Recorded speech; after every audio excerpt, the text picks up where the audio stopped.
ప్రజాస్వామ్యంలో ఓటు వజ్రాయుధం. ఓటు వేయడం మన హక్కు, మన బాధ్యత. ఓటు ఎందుకు వేయాలి?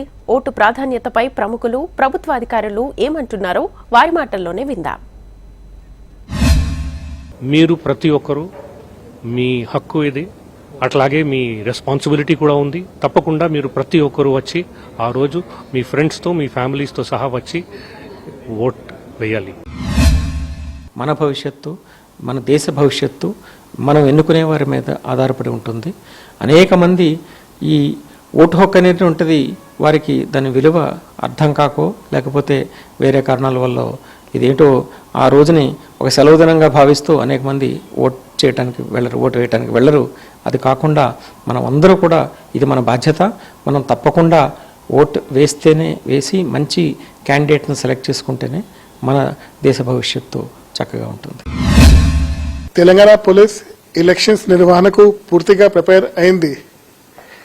ఓట్ అనేది ఒక హక్కు మాత్రమే కాదు, అది ఒక బాధ్యత.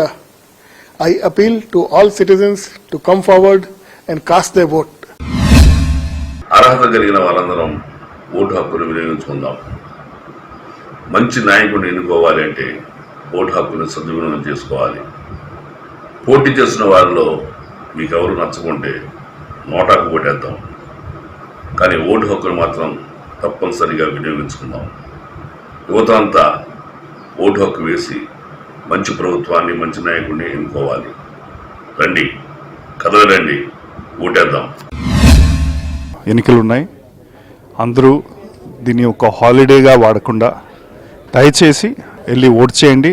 ఇది మీ హక్కు, ఇది మీ బాధ్యత. రేపు బ్లేమ్ చేయడం కన్నా ఇవాళ్లే దానికి మనం ఓట్ వేయడం is better. So please go vote. వాళ్ళని అడిగే హక్కు ఉండాలంటే మన బాధ్యత మనం చేయాలి కాబట్టి తప్పకుండా ఓటు వేయండి. ఆ ఓటు మన అందరి హక్కు అండి. దయచేసి దాన్ని సద్వినియోగం చేసుకోండి. సినిమాకి ఇచ్చే టైం కూడా ఓటు వేయడానికి మనం ఇవ్వట్లేదు. దయచేసి 5 yearsకి ఒక్కసారి వచ్చే ఈ ఎలక్షన్ని మనం చాలా సీరియస్గా తీసుకుని అందరూ ఓట్ని వినియోగించుకోవాలని కోరుకుంటున్నాను.